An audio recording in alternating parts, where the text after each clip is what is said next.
So guys अब आ गए हम लेसन नंबर 7 पे। तो लेसन नंबर 7 गाइज सबसे पहले आप सभी को ये देखना पड़ेगा लेंसेज क्या होता है। तो लेंसेज गाइज एक ट्रांसपेरेंट मीडियम होता है और जिसके बाद दो सरफेस होते हैं। तो ये दिमाग में फिट करके रख लो मेरे यार, lens is a transparent medium bonded by two surface. ये हम व्हाइट मार्कर से लिख रहे हैं इसलिए आपको दिख नहीं रहा है। सो गाइज लेंस कैसा होता है, एक ट्रांसपेरेंट मीडियम होता है और उसके पास कितने सरफेस होते हैं, दो सरफेस होते हैं। और गाइज ये टाइप्स ऑफ जो लेंसेज है ये दिमाग में फिट कर लो एग्जाम के लिए। हो सकता है कोई भी इसमें दे दे और उसका नाम लिखने के लिए आपको दे दे, तो ये दिमाग में फिट रहना चाहिए मेरे दोस्त। देन चलते आगे।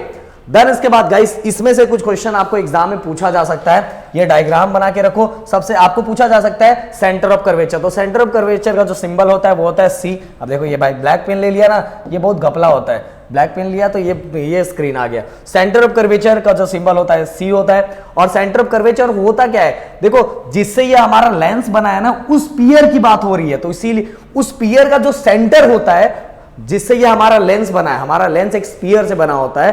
तो उस स्फीयर का जो सेंटर, वो स्फीयर का जो सेंटर होता है उसी को हम बोलते हैं सेंटर ऑफ कर्वेचर। तो centre of sphere whose part from the surface of lens हो गया। और कितने सेंटर ऑफ कर्वेचर होते हैं, दो सेंटर ऑफ कर्वेचर होते हैं। मैंने पहले ही बता दिया था ना भाई कि इसके कितने सरफेस होते हैं, दो सरफेस होते हैं। इसलिए लेंसेज के पास सेंटर ऑफ कर्वेचर भी कितना, दो। अब गाइस अगर आपको सेंटर ऑफ कर्वेचर याद हो गया ना, तो रेडियस ऑफ कर्वेचर भी वैसे ही, बस सेंटर की जगह पे क्या लिखना है, रेडियस। रेडियस सेंटर की जगह पे क्या लिखना है, रेडियस। तो radius of sphere whose part from the surface of lens, बस सेंटर के जगह पे क्या लगा दोगे, रेडियस। सेंटर के जगह पे क्या लगा दोगे, रेडियस। काम खत्म।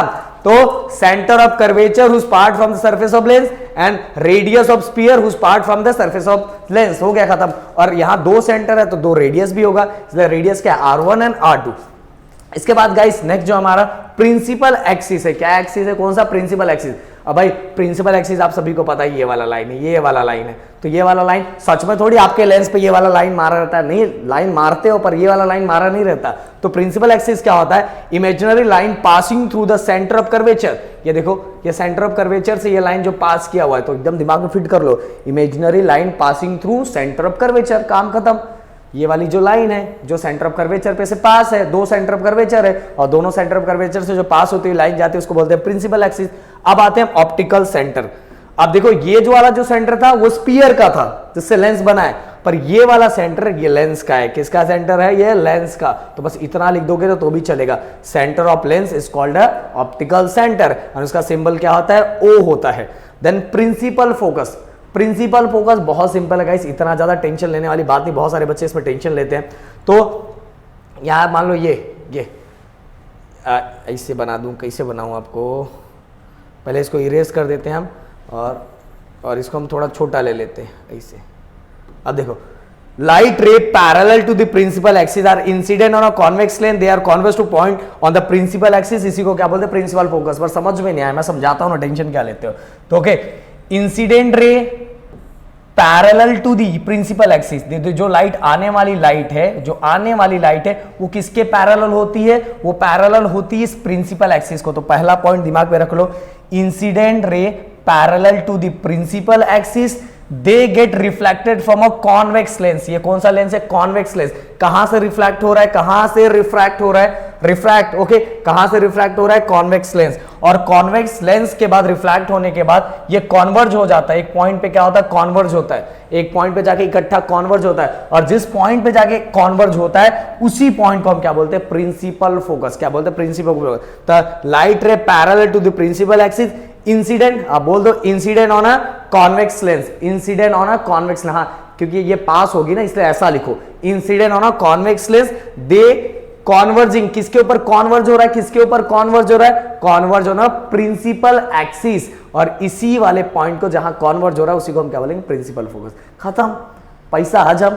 तो पहला ray of light parallel to the principal axis, और वो कहां इंसिडेंट हो रहा है, किसके ऊपर गिर रहा है, they are incident on a convex lens. They are incident on a convex lens. और इंसिडेंट होने के बाद उसकी सभी लाइट एक जगह पे आके क्या हो रही है, कॉन्वर्ज हो जा रही है और इसी को हम बोलेंगे प्रिंसिपल फोकस। अब चलते गाइस लास्ट हमारा फोकल लेंथ। ये बहुत चिंदी सा एकदम डेफिनेशन है, एकदम चिंदी सा definition. Focal length, focal length इसका सिंबल बताना मैं भूल गया। इसका सिंबल होता है कैपिटल एफ। क्या होता है, capital F.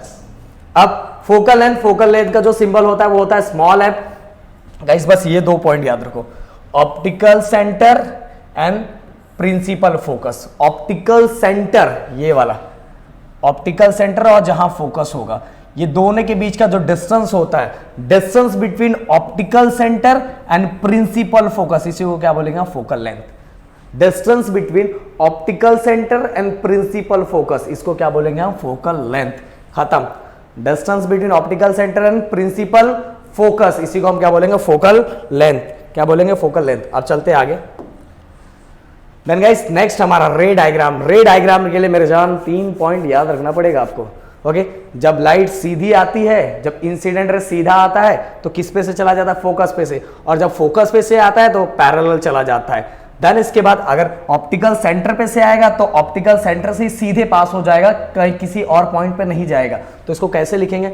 When incident ray parallel to the principal axis then refracted ray then refracted ray क्या हो जाएगा? Refracted ray passing through the focus. Refracted word use करने का, क्यों रिफ्रैक्टेड यूज करने का? क्योंकि मैंने बताया था जब लाइट एक मीडियम से दूसरे मीडियम में पास हो जाती है तो क्या हो जाता है? रिफ्रैक्टेड। यहां देखो एकदम क्लियरली लिखा हुआ रिफ्रैक्टेड, तो ये रिफ्लेक्टेड नहीं लिखा, रिफ्रैक्टेड FRA। ये अगर गलत वहां रिफ्लैक्ट लिख दो, FLE लिख दोगे ना तो गलत हो जाएगा। Incident ray parallel to the principal axis the refracted ray passing through the focus. सीधा आ रहा है तो फोकस पे से पास हो जा रहा है। अब जब फोकस पे से जाएगा तो सीधा पैरेलल हो जाएगा। अब देखो यहां when incident ray passing through focus then refracted ray parallel to the principal focus। ये देखो principal axis, the refracted ray parallel to the principal axis, मतलब पैरेलल है तो फोकस पे से चला गया, फोकस पे से आ रहा है तो पैरेलल हो गया। ओके, पर अगर सेंटर ऑप्टिकल सेंटर पे से जा रहा है, बोलेगा भाई नहीं मेरे को उस पे से नहीं जाना है, मेरे को किस पे जाना? Optical centre. अगर ऑप्टिकल सेंटर पे से जा रहा है तो ऑप्टिकल सेंटर पे से ही चला जाएगा, कहीं अपने डायरेक्शन को चेंज किए बिना। देखो लिखा हुआ है कि when incident ray passes through the optical centre of the lens it passes without changing its direction. अपने डायरेक्शन को चेंज, अगर ऑप्टिकल सेंटर पे से गया तो सीधा ही चला जाएगा अपने डायरेक्शन को। यहां देखो डायरेक्शन चेंज कर रहा है यहाँ पर, यहां डायरेक्शन नहीं चेंज करेगा। तो ये हो गया हमारा काम। अब चलते गाइस आगे। 14, ये बहुत सिंपल है और एग्जाम में आने के chances. Sign convention. Sign convention के लिए हमेशा याद रखो, object always kept on the left hand side. Object को हमेशा कौन से साइड रखते हैं? लेफ्ट हैंड साइड रखते हैं। ये दिमाग में फिट कर लो। ऑब्जेक्ट को हमेशा पहला पॉइंट यही याद रखो, object always kept on the left hand side, हमेशा रखते हैं लेफ्ट हैंड साइड रखते हैं मिरर लेंस के। अब इसके बाद 2-3 पॉइंट इसके अंदर आपको याद रखना है। देखो, जो भी अपवर्ड साइड में जो डायरेक्शन होगा उसको हम लेंगे प्लस, जो डाउनवर्ड साइड में जो डायरेक्शन होगा उसको क्या लेंगे? माइनस। ओके, एंड जो लेफ्ट हैंड साइड, इस साइड वाला जो डायरेक्शन होगा, distance from left hand side, distance from a convex lens on a left hand side be taken as a negative. Cartesian coordinate याद है ना भाई? ओके, नीचे वाला माइनस होता है, ऊपर वाला प्लस होता है, इस साइड वाला प्लस होता है, इस साइड वाला क्या? माइनस। बस इतना याद कर लो, टेंशन खत्म, टेंशन बिल्कुल खत्म। बस उसमें एक पॉइंट याद रखना है। उसमें क्या एक पॉइंट याद रखोगे? Object always kept on the left hand side of lens. Okay, तो ये याद रखो, distance of object on left hand side be taken as negative. Okay, अगर इस साइड है distance then we taken as positive, अगर अपवर्ड साइड है तो then we taken as positive, and downward side अगर फॉर्म हो रहा है तो वी टेकन एट नेगेटिव। बस इतना हो। देखो लिखा है, distance on left hand side from the origin we taken as negative, distance on the right hand side we of the origin we taken as positive. Okay, अगर height above then we taken as positive and height below we taken as negative। खत्म, पैसा हजम। ये 4 बस यही Cartesian coordinate याद रखो। मैं तो ऐसे याद रखता था, ऐसे यही से। ओके, खत्म। आगे देन आते गाइस, हमारा जो नेक्स्ट टॉपिक है वो लेंस फॉर्मूला। लेंस फॉर्मूला के लिए ना कोई टेंशन नहीं लेने का, बस इतना याद रखो, V मतलब क्या होता है, U मतलब क्या होता है, F मतलब क्या होता है। आप सभी को पता है V मतलब क्या होता है। V मतलब आप सभी को पता है क्या है? इमेज डिस्टेंस होता है। U मतलब ऑब्जेक्ट डिस्टेंस होता है। F मतलब फोकल लेंथ होता है। ओके, V मतलब क्या होता है? V मतलब दिमाग में रखो, इमेज डिस्टेंस। U मतलब ऑब्जेक्ट डिस्टेंस। F मतलब focal length. Okay, focal length, ये सभी दिमाग में याद कर लो। बस यही याद कर लिया ना कि v मतलब u मतलब, तो बस क्या लिखना है, it is the relation between, बहुत हार्ड डेफिनेशन है, it is the relation between image distance, object distance and focal length. खत्म, लेंस फॉर्मूला। बस ये फॉर्मूला बस याद रखना है, 1/v minus 1/u equal to 1/f। देखो जो 9th में आपने मिरर फॉर्मूला पढ़ा तो वो अलग है, उसमें साइन अलग था, इसमें साइन अलग है, तो इसमें कंफ्यूज मत हो जाना। तो the relations in between image distance, image का जो डिस्टेंस हम लेते हैं, image distance, object distance and focal length हो गया। एंड आगे चलते गाइस, एग्जाम में कभी कभी मैग्निफिकेशन आता है। क्या आता है? Magnification by lens. तो भाई सिंपल है ना, क्या टेंशन है ना आपके सर बताने के लिए। इसको थोड़ा हम छोटू सा कर दे। ये देखो, अगर आपको ऐसा आता है तो आपको बस ये याद रखो, it is a ratio of, देखो H2 H1 ऐसा दिमाग में रखो। पहले पापा आते हैं ना, बाद में बेटा आते हैं ना, कि बेटा पहले आ गया था, पहले पापा आता बाद में बेटा ना। तो H1 पहले क्या होगा, हाइट ऑफ द ऑब्जेक्ट, और H2 क्या होगा, height of the image. H1 height of the object, बहुत लोग H1 H2 में कंफ्यूज हो जाते हैं, तो पहले याद रखो ना, पहले पापा देन बेटा, पहले 1 आएगा देन 2 आएगा ना। तो height of the object then height of the image, खत्म। Magnification of lens is defined as it is a ratio of height of image to height of object, खत्म। अगर इन टर्म्स ऑफ हमें डिस्टेंस पूछा तो distance आपको याद रखना v upon u। तो इसको भी कैसे याद रखो, आप सभी को पता है v क्या होगा, पहले u आता है देन v आता है ना, तो v किसका हो जाएगा, v हो जाएगा हमारा डिस्टेंस ऑफ इमेज, और u किसका आएगा, डिस्टेंस ऑफ ऑब्जेक्ट। तो अगर magnification in terms of distance आया तो आपको इस डिफाइन कर देना, it is a ratio of किसका रेशियो, distance of image to distance of object, खत्म। देखो मिरर वाले में अलग था साइन, अब आगे चलते हैं। Then guys, combination of lenses है क्या यार, एकदम आराम से कॉम्बिनेशन ऑफ लेंसेज देख लो, किसका दो फोकल लेंथ दिया रहेगा, दोनों की वैल्यू को हम प्लस कर देंगे और उसका जो रिजल्ट निकलेगा उसी को क्या बोलते हैं, कॉम्बिनेशन ऑफ लेंसेज। दो दिया रहेगा, उसको दोनों को कंबाइन करके एक रिजल्ट जो बनाया जाता है वही हमारा होता है combination of lenses. Power of lenses it is the reciprocal of focal length. इससे रिलेटेड न्यूमेरिकल्स मेरे जान आ सकता है, इससे रिलेटेड याद रखो। हाँ, तो P = 1/f, it is the reciprocal of focal length. Reciprocal मतलब उल्टा,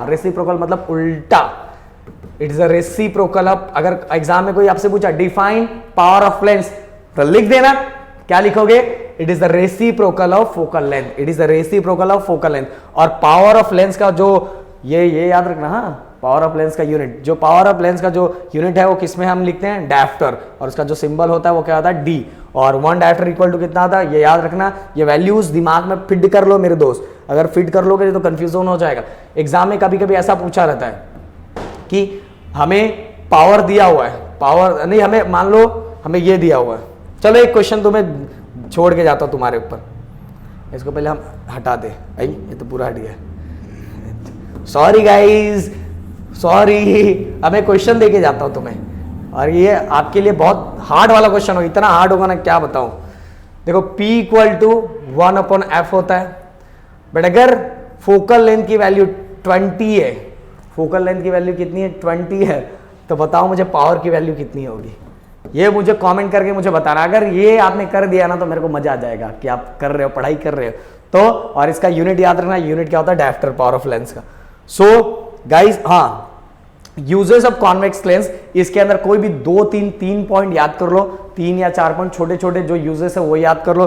देन इसके बाद कॉनकेव का हो गया, कॉन्वेक्स के अंदर गाइस उसमें से कुछ पोर्शन रिड्यूस है, जितने भी जो डायग्राम्स दिया हुआ है, टेलीस्कोप का डायग्राम, कंपाउंड माइक्रोस्कोप का डायग्राम, उसमें से और उसके 2-2 पॉइंट्स, डायग्राम को देख लो, कौन सा लेंसेज बड़ा है कौन सा लेंसेज छोटा है, बस उतना ही लिखना है, उससे ज्यादा नहीं लिखना है, उसमें से बस उतना सा ही लिखना है। 2-3 पॉइंट यूजेस देख लो, किसके लिए यूज हो रहा है, टेलीस्कोप किसके लिए यूज हो रहा है, टेलीस्कोप आपको पता है डिस्टेंस ऑब्जेक्ट के लिए यूज होता है। फिर इसके बाद जो हमारा कंपाउंड माइक्रोस्कोप है वो किसके लिए यूज हो रहा है, बस वो यूज एंड उसका डायग्राम में कौन सा लेंस बड़ा है कौन सा लेंस छोटा है, वो डायग्राम का प्रैक्टिस कर लो, काम खत्म। बस उसमें 1-2 पॉइंट डिलीट है हो गया। वैसे अब वो सब चीजें तो आपको पता ही, इसलिए मैं टाइम वेस्ट नहीं करता हूं, बट गाइस इसमें से कम 3 पॉइंट या 4 पॉइंट याद कर लेना। सो गाइस इस तरह ये पूरा चैप्टर आपका खत्म होता है। मेरे ख्याल से आपको बहुत मजा आएगा, कुर्ता फाड़ मजा आया होगा। सो गाइस वीडियो अगर पसंद है वीडियो को लाइक शेयर सब्सक्राइब एंड अपना सपोर्ट एंड प्यार बनाए रखना। जय हिंद दोस्तों।